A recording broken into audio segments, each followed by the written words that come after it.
La parole est à Madame Marie-Noëlle Lienemann.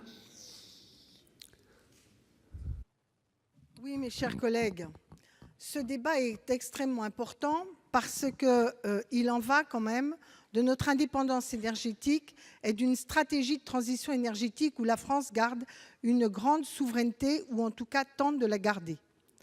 Premier point, mon collègue Gay l'a dit, Nicolas Sarkozy, promis juré craché, nous avait promis que jamais il ne fallait privatiser, tellement ce secteur était essentiel. Je ne vois pas pourquoi, 14 ans plus tard, le secteur du gaz est devenu moins stratégique qu'il y a 14 ans. Au contraire, on sait que dans la diversification et la transition énergétique, ça va avoir un rôle important et déterminant.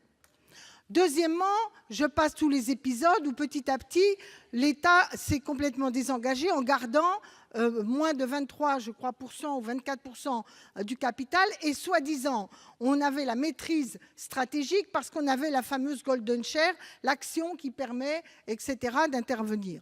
D'abord, premièrement, je constate que cette logique qui visait à préparer la privatisation et la dérégulation a déstabilisé l'entreprise elle-même.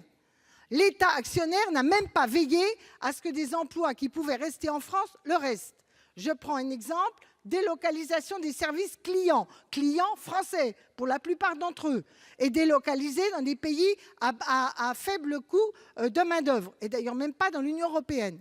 Donc on est là dans une stratégie de rentabilisation maximum des dividendes. Pas de baisse des tarifs pour les consommateurs. Mon collègue Gay l'a dit. Moi, je veux bien que vous nous expliquiez que ça va mieux. C'est pas vrai. Les dépenses de gaz des Français sont de plus en plus coûteuses. Et d'ailleurs, même l'autorité de régulation le dit. Dans le secteur de l'énergie, la libre concurrence généralisée n'est pas la bonne stratégie. Deuxièmement, nous avons besoin d'investissements long terme pour la transition énergétique, et en particulier dans le gaz. Donc, crédit de recherche, regardez comment Engie est faible en crédit de recherche dans le gaz.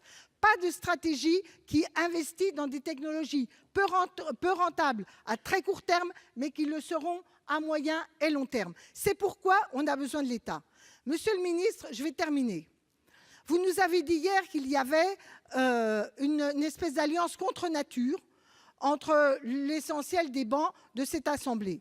C'est bien mal nous connaître, nous gardons des différences, des divergences qui d'ailleurs nourrissent la démocratie. Si. En revanche, nous vivons une inversion de cycle.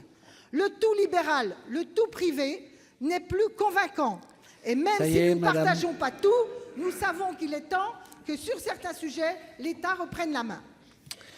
Merci. La parole